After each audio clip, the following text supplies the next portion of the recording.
Uric acid का normally हमारे जिस्म में बढ़ जाना भी एक बीमारी नहीं, जब तक वो जोड़ों के अंदर जमा होना शुरू हो जाए, उसके क्रिस्टल्स बनना शुरू हो जाएं, या मेडिकल लैंग्वेज में इसको टॉफाइज कहते हैं। तो अगर उसके साथ रेडनेस, स्वेलिंग और स्वीयर पेन महसूस करें तो हम इसको गाउटी आर्थराइटिस कह सकते हैं। Bismillahirrahmanirrahim. My name is Dr. Keel and I'm working as Senior Medical Officer here in Zeybun Nisar Trust Hospital, Narowal. आज हम गाउटी आर्थराइटिस की बात करेंगे और ये बहुत ही अहमियत का हामिल टॉपिक है। इसकी अहमियत का अंदाज़ा हम इस बात से भी लगा सकते हैं कि नॉर्मली पाकिस्तान में मरीज़ जो जनरल ओपीडी के अंदर प्रेजेंट करते हैं उनके अंदर 38.7% ऐसे मरीज़ हैं जो गाउटी आर्थराइटिस के मरीज़ होते हैं और ये मरीज़ बहुत ज़्यादा मिसमैनेज होते हैं। नॉर्मली यूरिक एसिड जो कि प्यूरिन और पायरिमिडीन के मेटाबॉलिज्म से एक मटेरियल एक्सक्रीट करता है जिसको हम यूरिक एसिड कहते हैं। यूरिक एसिड नॉर्मली हमारे खून के अंदर पाया जाता है और हमारे जिस्म में इसकी मिकदार नॉर्मली पाया जाना एक आम और नॉर्मल अमल है, लेकिन अगर इसकी मिकदार एक हद से ज़्यादा बढ़ जाए उसकी मुख्तलिफ वजूहात हो सकती हैं, क्योंकि ये किडनीज के थ्रू वॉश आउट होता है। अगर किडनी इसको वॉश आउट कम करना शुरू कर दें due to some reasons related to kidneys, फिर भी इसकी मिकदार बढ़ सकती है। या अगर हम अपना उस इनटेक ज़्यादा कर लें और उसकी वजह से यूरिक एसिड बढ़ना शुरू कर दें। लेकिन हमने इस चीज़ का ख्याल रखना है कि यूरिक एसिड का बढ़ जाना बजाते खुद एक बीमारी नहीं, जब तक इसके क्रिस्टल्स हमारे जिस्म के मुख्तलिफ हिस्से जैसा कि जॉइंट्स, स्किन, इसके अंदर जमा होना शुरू हो जाए और पेन कॉज करना शुरू कर दे, स्वेलिंग कॉज करना शुरू कर दे या सोजिश हो जाए और रेडनेस हो जाए, तो इसको हम बीमारी तस्वर करते हैं। अगर हम इसके सिम्टम्स की बात करते हैं तो मरीज़ हमारे पास शदीद जोड़ों के दर्द के साथ आता है। अब सवाल ये पैदा होता है कि कौन से जोड़।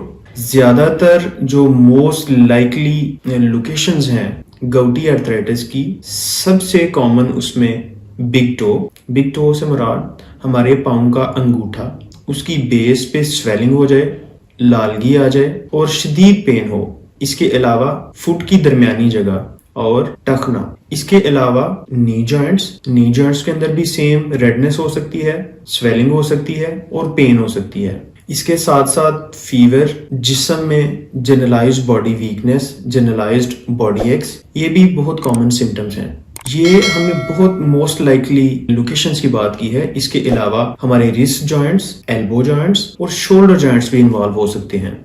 इसके बाद अगर इन्वेस्टिगेशंस की बात की जाए कि उसको इन्वेस्टिगेट कैसे किया जाएगा, उसका डायग्नोज या तशखीस कैसे की जाएगी, तो मोस्ट लाइकली हम मरीज की एग्जामिनेशन करने के बाद उसके डायग्नोसिस की तरफ जा सकते हैं, क्योंकि जो डायग्नोस करना या तशखीस करना उस अमल के अंदर 3 अहम नुकात हैं। एक मरीज की हिस्ट्री, उसके बाद उसका फिजिकल एग्जामिनेशन और कुछ ऐसे टेस्ट या इन्वेस्टिगेशंस जो कि हमें अपने तशखीस तक पहुंचने में मदद करती हैं। तो पर्टिकुलरली अगर हम बात करते हैं कि गाउटी आर्थराइटिस के अंदर RFTs, serum uric acid, x ray of particular joint, CT scan of particular joint, ये ऐसी इन्वेस्टिगेशंस हैं जो कि हमें डायग्नोस पे पहुंचने में बहुत अहम किरदार अदा करते हैं। जैसा कि हमने पहले अर्ज किया कि यूरिक एसिड का नॉर्मली हमारे जिस्म में बढ़ जाना भी एक बीमारी नहीं, जब तक वो जोड़ों के अंदर जमा होना शुरू हो जाए, उसके क्रिस्टल्स बनना शुरू हो जाएं, या मेडिकल लैंग्वेज में उसको टॉफाइज कहते हैं। तो अगर उसके साथ रेडनेस, स्वेलिंग और स्वीयर पेन महसूस करें तो हम इसको गाउटी आर्थराइटिस कह सकते हैं।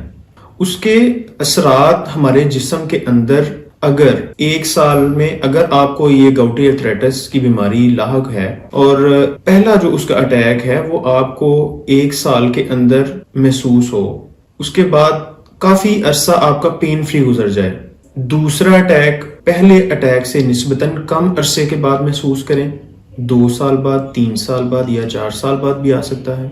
इसके बाद तीसरा अटैक दूसरे अटैक और पहले अटैक से निस्बतन कम अरसे में दोबारा आ जाए, तो हमें इसके ट्रीटमेंट की तरफ जाना चाहिए।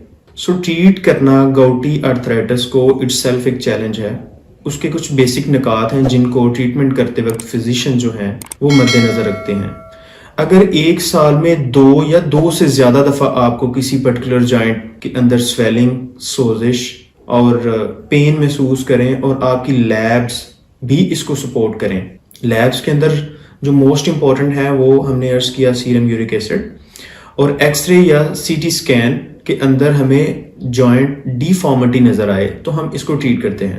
اگر یہ سائن اور سمٹمز اس مریض میں موجود نہیں اور سیرم یورک ایسڈ ہی بڑھ گیا ہے تو اس کو ہم ٹریٹ نہیں کرتے، کیونکہ یورک ایسڈ کو کم کرنے والی جو ادویات ہیں وہ بہت زیادہ مضر صحت ہیں اور ہمارے جسم کے اندر بہت مضر اثرات پیدا کر سکتی ہیں۔ جب بھی آپ کو یہ مسئلہ درپیش ہو جس کے اندر جوڑوں کی سوزش، جوڑوں کی تکلیف، تو آپ کو اپنے فزیشین سے رابطہ کرنا چاہیے۔ Thank you so much.